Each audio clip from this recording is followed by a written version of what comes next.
নমস্কাৰ আপোনালোকক সকলোকে মোৰ ইউটিউব চেনেলটোলৈ পুনৰবাৰ স্বাগতম জনাইছোঁ। আজি মই অন্য এটি ভিডিঅ' আপোনালোকৰ ওচৰলৈ লৈ আহিছোঁ।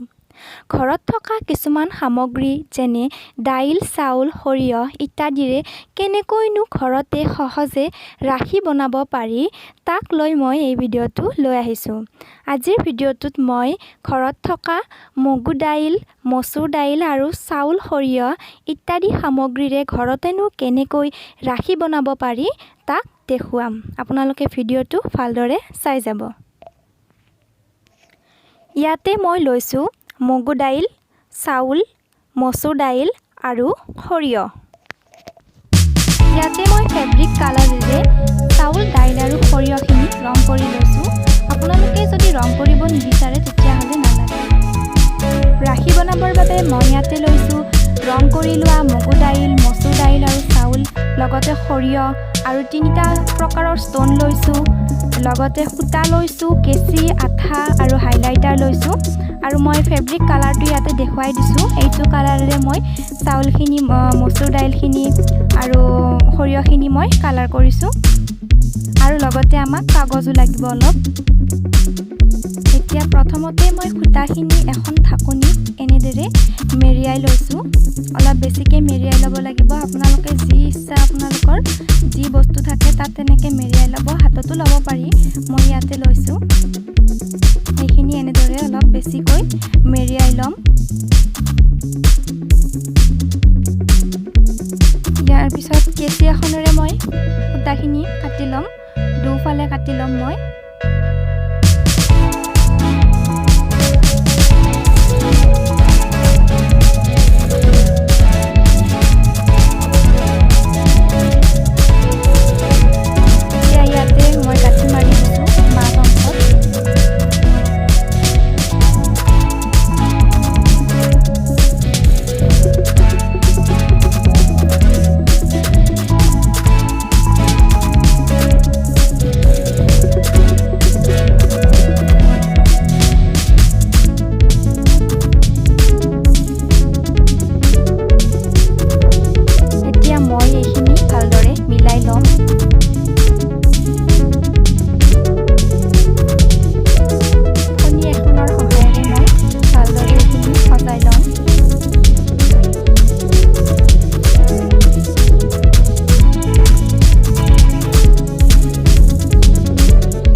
মই বাহিৰ হৈ থকা অংশখিনি কাটি ল'ম।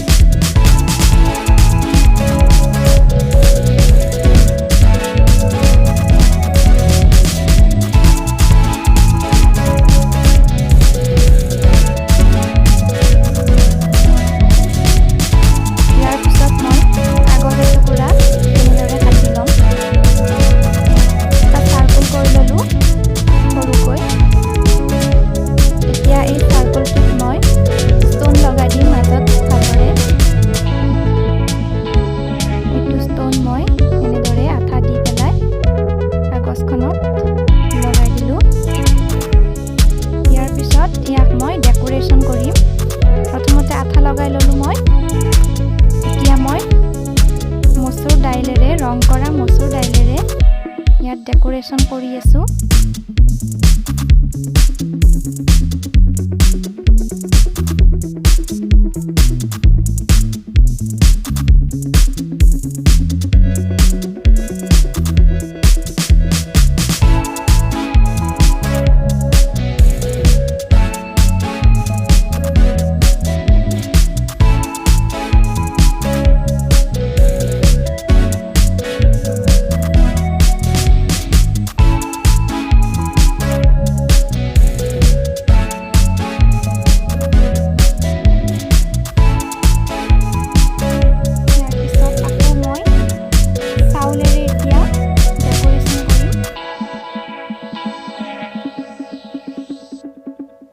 এটাকৈ মই চাউলবিলাক সজাই দিছোঁ।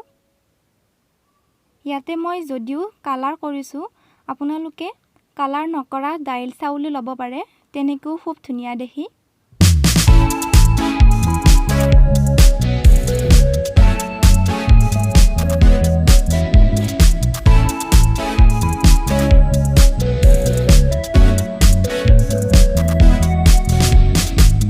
এইটো মোৰ কমপ্লিট হৈ গ'ল।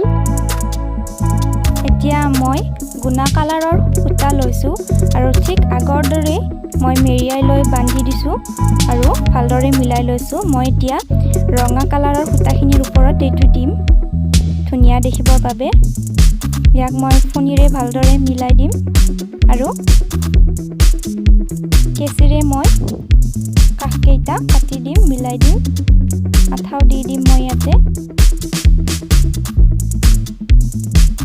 এতিয়া মই যিটো বনাই লৈছিলোঁ দাইলেৰে সেইটো ইয়াৰ ওপৰত মই কাগজত আঠা লগাই পেষ্ট কৰি দিম।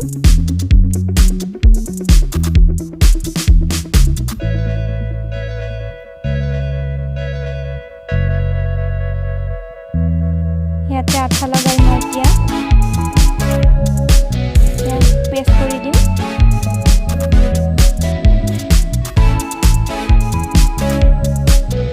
ওলাই থকা কাষকেইটা মই মিলাই দিছোঁ।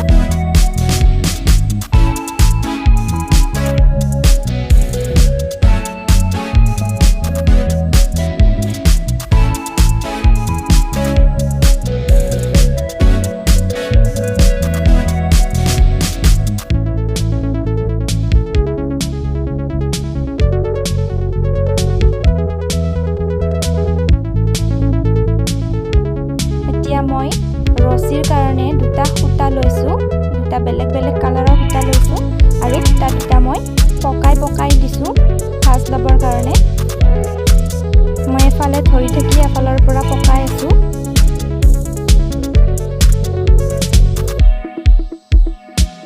এতিয়া মই এৰি দিলোঁ, এৰি দিয়াত তলৰ ফালে এনেদৰে নিজে পাক খাই গ'ল।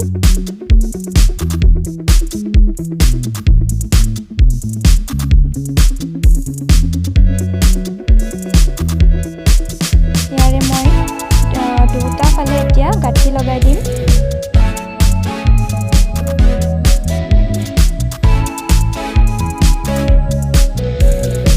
আৰু কাষকেইটা কেঁচিৰে কাটি দিম।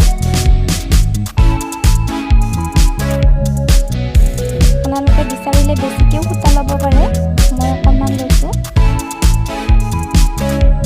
আৰু মই এতিয়া কাগজৰ টুকুৰা এটাত আঠা লগাই লৈ ৰাখিটো তাত পেষ্ট কৰি দিম সূতাডালত। ওলটাই লৈছোঁ।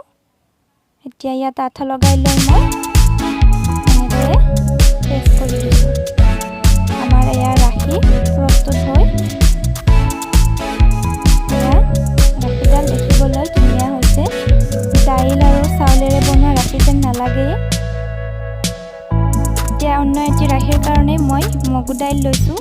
মগু দাইল ৰং নকৰা মগু দাইল এনেদৰে মই ছবি আঁকি লৈ তাত ফিল আপ কৰি দিছোঁ।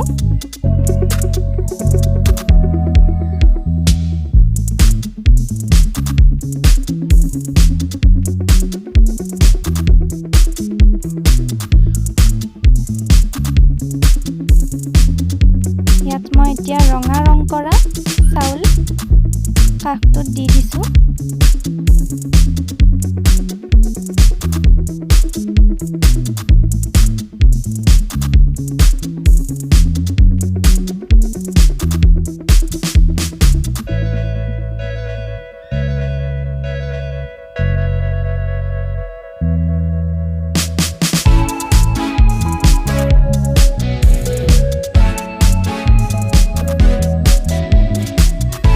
মই এতিয়া ইয়াতে অলপমান হাইলাইটাৰ লগাই দিছোঁ।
মই এইটো ৰাখি কমপ্লিট কৰিলো ভিডিওটো গোটেই নেদেখুৱালো যেহেতু ভিডিওটো দীঘল হৈ যাব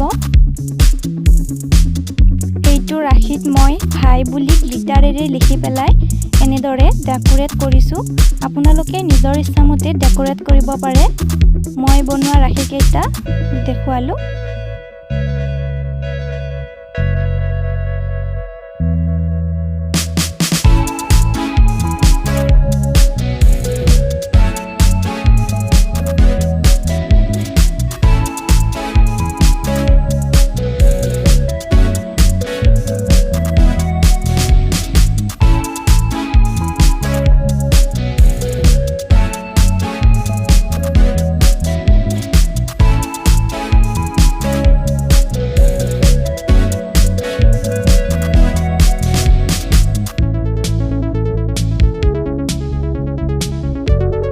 যদিহে ভিডিওটো চাই ভাল পালে তেতিয়াহলে ভিডিওটো লাইক শেয়াৰ কৰিব আৰু চেনেলটো সাবস্ক্ৰাইব কৰিব ধন্যবাদ